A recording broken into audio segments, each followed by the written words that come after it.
jika stres ini dibiarkan, nggak diatasi, nggak dikelola dengan baik, Mhm. maka bisa kita bayangkan pelaku kerja itu, apakah itu si bos yang milenial ini, Mhm. atau karyawan, mungkin bawahannya lah ya, Mhm. staff yang dari generasi Z ini, kalau mereka nggak mengelola stresnya, maka ini akan berpeluang menimbulkan gangguan-gangguan ke masalah-masalah psikologis, Mhm. masalah-masalah kesehatan jiwa. Mhm. Nah, biasanya yang muncul itu seperti burnout gitu.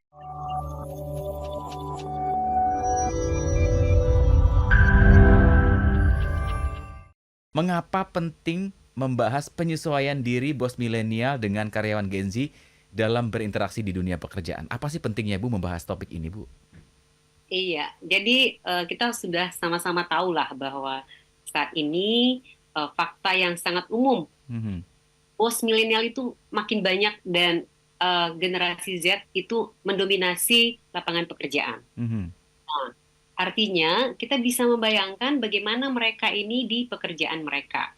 Jadi dengan generasi yang berbeda, yang satu milenial, yang satu Gen Z gitu, Mhm. mereka tentunya memiliki karakteristik berdasarkan generasi tersebut. Nah, Mhm. karakteristik yang berbeda ini pasti juga akan menimbulkan atau memunculkan kebutuhan-kebutuhan yang berbeda. Nah, Mmm. dengan kebutuhan yang berbeda, pasti dong akan ada friksi-friksi lah, atau Waduh. konflik gitu ya. Konflik di antara mereka ini potensial menimbulkan konflik. Mhm. Kalau konfliknya nggak teratasi, konflik itu akan menimbulkan kecemasan atau stres gitu ya. Oke. Jadi menimbulkan stres baik di pihak Gen Z maupun di pihak Gen milenial.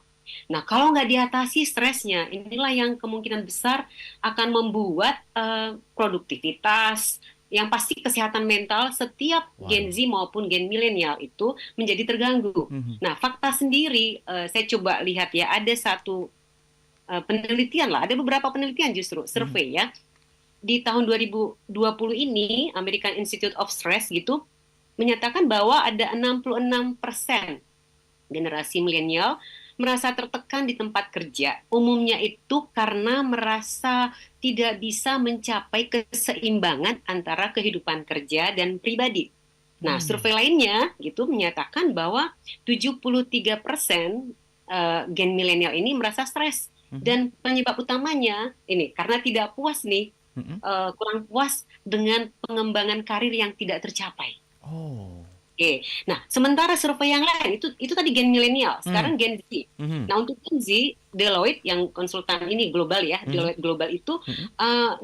di tahun 2020 menyatakan bahwa ada 44% Gen Z merasa tertekan ketika mereka merasa tidak mendapatkan fleksibilitas Mmm. dalam menentukan mau bekerja di mana dan jadwal kerjanya gitu kan. Mhm. Jadi mereka pengen yang lebih fleksibel gitu. Mhm. Nah, bahkan ada lagi nih 46% dari Gen Z merasa tertekan karena merasa tidak terpenuhi ya working ini jadi WLB ya, working life balance itu Oke. nggak terpenuhi gitu. Mhm. Nah, jika stres ini dibiarkan, nggak diatasi, nggak dikelola dengan baik, Mhm. maka bisa kita bayangkan pelaku kerja itu, apakah itu si bos yang milenial ini, Mhm. atau karyawan, mungkin bawahannya lah ya, Mhm. staff yang dari generasi Z ini, kalau mereka nggak mengelola stresnya, maka ini akan berpeluang menimbulkan gangguan-gangguan ke masalah-masalah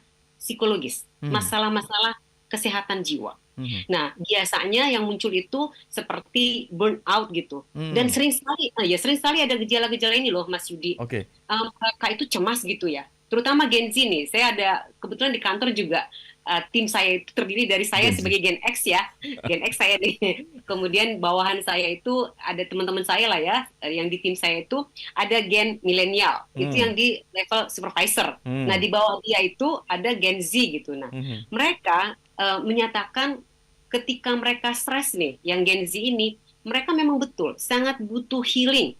Nah, kalau itu nggak terpenuhi gitu, itu kebutuhan-kebutuhan itu nggak terpenuhi gitu, terus ada stres yang nggak bisa dikelola, Mhm. maka ini potensial akan memunculkan gangguan-gangguan bahkan sampai gangguan perilaku. Oh. Nah, gejala yang paling sering muncul saat ini nih dari beberapa inilah ya dari hasil interview gitu, Mhm. Mhm. eh, anak-anak Gen Z mereka bilang saya tuh ya sebenarnya udah pengen skip nih, nggak mau kerja nih gitu. Heeh, Tapi kan nggak mungkin. heeh, Jadi merasa merasa cemas, udah pengen nggak kerja tapi harus kerja. mhm, Jadi bayangin aja, masih tetap produktif sih, mhm mhm. masih tetap produktif, tapi ya itu nggak bisa menikmati pekerjaannya. Nah, di sini ini level-level awal nih.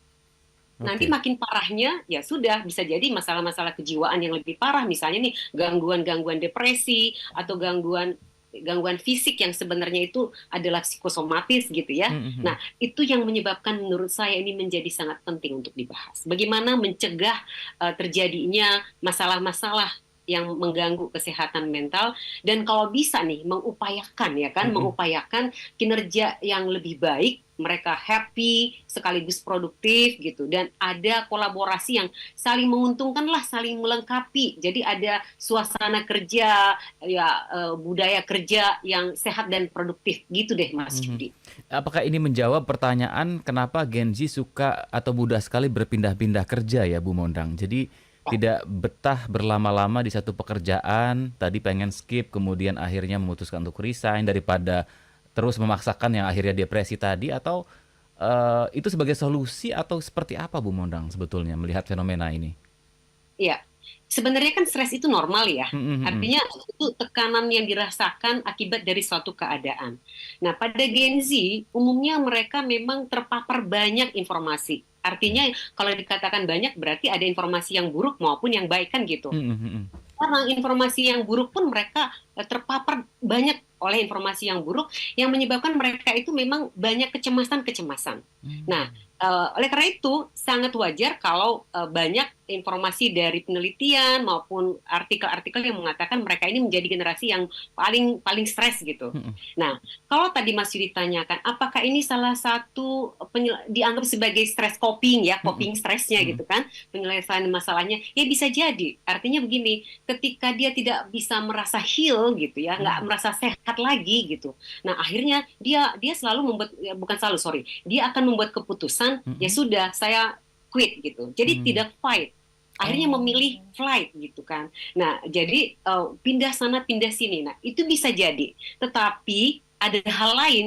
Artinya kita juga nggak bisa memandang bahwa untuk menilai karakter seseorang atau perilaku seseorang hanya berdasarkan satu variabel, belum tentu juga. Mhm Nah, mhm. nah oleh karena itu kalau kita sekarang lagi bahas karakteristik generasi, Mhm. maka yang khas di generasi Z itu memang mereka menjadi rentan gitu Oh, dengan stres. oke. Sehingga coping stresnya itu sangat ditantang. Tapi kembali karena dengan serba instan, mereka menjadi orang-orang yang akhirnya kurang terbiasa mengatasi masalah, Mmm. sehingga sering memilih flight. Nah, memilih flight bisa jadi salah satu eh, ya itu tadi ya saya katakan skip dari pekerjaan pengen skip tapi pengen quit juga tapi Mhm. gimana ini tuntutan tapi tetap merasa stres gitu. Betul betul betul. Tadi menarik ya istilah Bu Mondang ya, tidak fight malah flight ya. Iya, iya. Akhirnya mereka menjadi tapi, healing ya kalau tadi disampaikan oleh Bu Mondang bahwa mereka ingin butuh healing dengan berbagai macam tekanan yang ada. Apakah bisa dikatakan bahwa Gen Z ini cenderung apa bisa dikatakan lebih, apa ya, lebih manja karena tidak kurang fight-nya dibandingkan generasi sebelumnya atau seperti apa sih Bu Mondang? Ya, saya tidak mau bilang lebih manja ya, Oke karena oke. itu judgmental sekali ya. Jadi, Ya. tapi nggak apa-apa. Banyak yang mengatakan seperti itu. Ada yang mengatakan lebih halus dengan generasi stroberi, Ah, generasi tempe, iya iya generasi iya rujak, iya. gitu-gitu ya. Mhm. Nah, kalau saya lebih mengatakan daya tahan mereka yang kurang, resiliensinya. Oke. Jadi, wah ini kok ini bisa panjang nih Mas Yudi. Wah. Nanti kita bisa bahas pola asuh mereka lah seperti apa gitu. Karena kembali bukan cuma karakteristik generasi itu yang menentukan perilaku kan. Mhm Nah, mhm. tapi bahwa mereka memang umumnya rentan terhadap stres karena tadi paparan informasi yang buruk itu banyak sekali. Lalu mereka juga mengkhawatirkan banyak hal di masa depan. Ya kan mereka masih panjang nih umurnya nih ya. Betul betul. Jadi masih masih mungkin kalau saya nggak sekhawatir itu gitu ya. Kalau mereka dengan iklim yang informasi iklim yang buruk lah, dengan perang di mana-mana gitu kan, Mhm. dengan situasi dunia yang menggelisahkan mereka, bisa jadi kekhawatiran mereka lebih besar dari kita, dari saya. Mmm. Mungkin Mas Yudi tuh masih milenial lah ya. Milenial.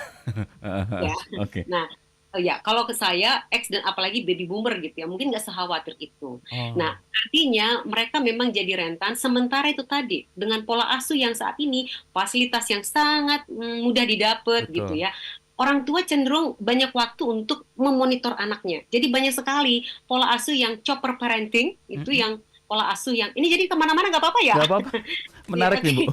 Iya, jadi apa pola asuh yang dilahirkan, yang muncul di zaman-zaman belakangan ini gitu ya, Mhm, itu bersamaan dengan generasi Z, pertumbuhan generasi Z, mhm. yang akhirnya orang tua itu cenderung untuk seperti chopper gitu, helikopter, Mmm, memonitor, oh, jadi mencegah anaknya jangan sampai ini deh, jangan sampai menghadapi masalah deh gitu. oke. Itu orang tua cenderung langsung memberikan solusi, bahkan mencegah masalah terjadi gitu. Jadi nggak perlu solusi, jadi mencegah masalah terjadi. Nah, Mhm, dan dengan fasilitas yang semakin mudah didapat, semua informasi yang instan gitu. Jadi mereka tidak terlatih, bukan manja, mhm. tidak terlatih untuk melakukan problem solving menghadapi tantangan seperti yang dihadapi generasi sebelumnya. Itu sih menurut Wow. pandangan saya. Menarik sekali tadi insight-nya ya, Bu Mondang, luar biasa penjelasannya. Saya sampai, ya betul sekali ya yang tadi disampaikan Bu Mondang.